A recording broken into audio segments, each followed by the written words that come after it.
Breastfeeding is often said to be free nature's gift to every child. But for many women, especially in low-income communities, the most natural thing in the world comes at a high cost.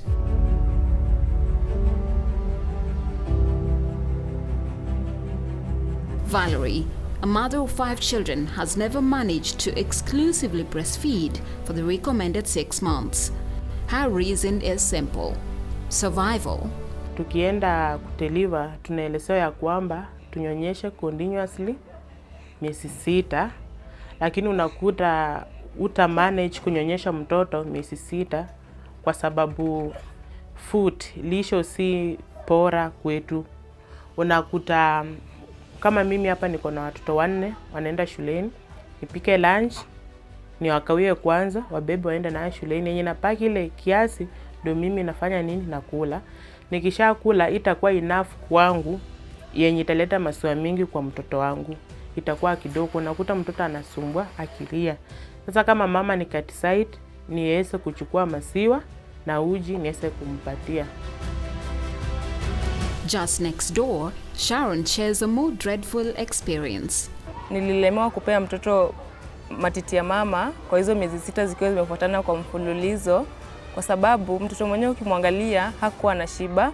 Hata nikajaribu kumpea maziwa na uji bado angeshiba. Ikabidi ni ile chakula tunakula kwa nyumba nikuwe nampea, hata kama ni ugali, either hiyo omena, hivyo mboga, hizi chakula zenye si ukula za kawaida. Cow milk and porridge are the common winning options among mothers in Kenya's informal economies, introduced far earlier than health guidelines recommended. And yet, to these women, their babies seem healthy, so the practice continues.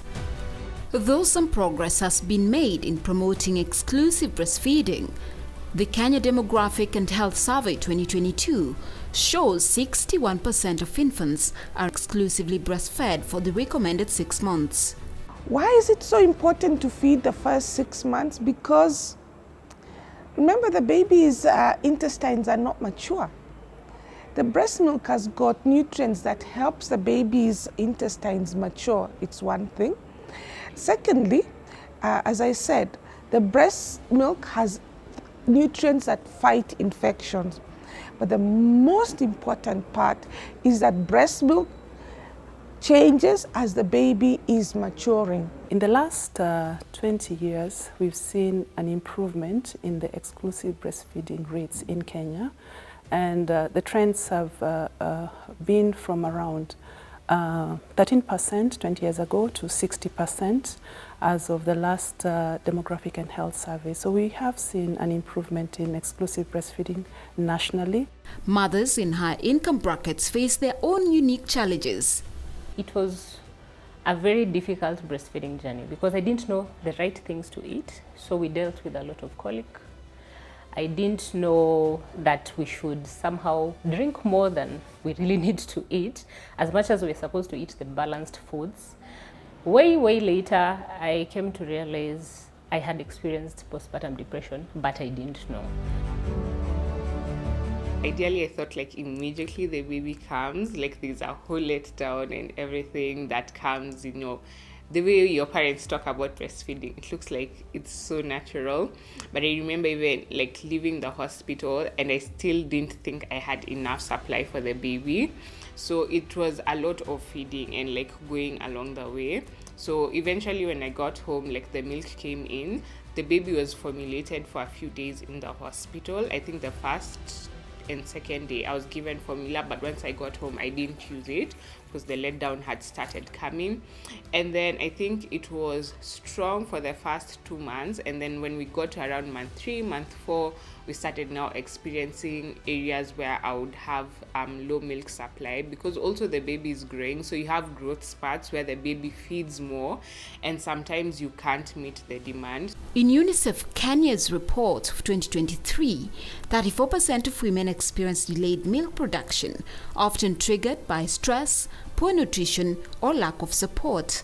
2 good days I didn't have milk, so like the baby was on none, on formula. If you look at a baby when they are breastfeeding, they are sweating on their nose. They are sucking hard and breathing. But when you give the baby a bottle nipple, the formula just almost flows out and the baby doesn't need to work hard. And babies know, if I get the bottle nipple, the milk just comes and comes and comes. They get lazy. The total estimated cost for exclusive breastfeeding from birth to 6 months is 60,000 to 100,000 shillings. When you look at the national accounting systems, they never quantify breastfeeding as a contributing factor to the GDP. Yet 76% of unpaid labor is done by women. You will actually, based according to the UN Women 2022 thereabout, they were saying if we can do proper evaluation and proper accounting of breastfeeding, actually breastfeeding can contribute 10 to 39% to the GDP of the country. If a woman has a full-time job and they go to the workplace, if the workplace has a lactation room, for instance, where they can express milk and put it in a safe way for it to be available for the child later on, there is a cost attached to that. If a woman has to get flexible work hours, for instance, they don't work 8 to 5 and they have to leave early, there is a cost attached to that. So that is what we refer to as workplace support. Then when you think about a community setting, so that's really more of an urban setting. But when you think about a community setting, the kinds of costs attached is the cost related to the support from the community health volunteers who really encourage mothers to breastfeed.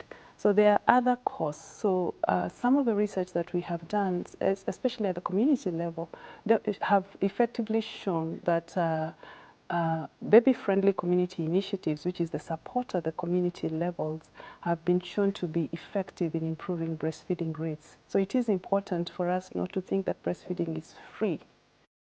But the cost of breastfeeding is not just financial, it's emotional, it's physical, it's psychological, and often invisible. Mimi nilifanyiwa CS, nilikuwa na ile continuous ile kuumwa na kichwa. Kichwa inauma, mara ukiketi hivi, shingo inauma mpaka hata sasa bado I'm not okay. Unakuta shingo inauma, alama yenyewe imefura inauma. So sometimes analilia hapo, uko na mauchungu, inabidi umchukue anyonye, lakini hata nyonya ile enough kwa sababu ya pia mimi kama binadamu kama mama yake niko na ile pain. 6 weeks in, when I went to the clinic, I was told that my child had not gained any weight. And you know how exhausting that is for a first-time mom. The only thing I remember the nurses told me was, you seem to be the one who's gaining weight, but your child is not gaining weight. And I went home very, very broken, and I wondered, what am I supposed to do? I called all the doctors, calling friends, what can I do? No milk.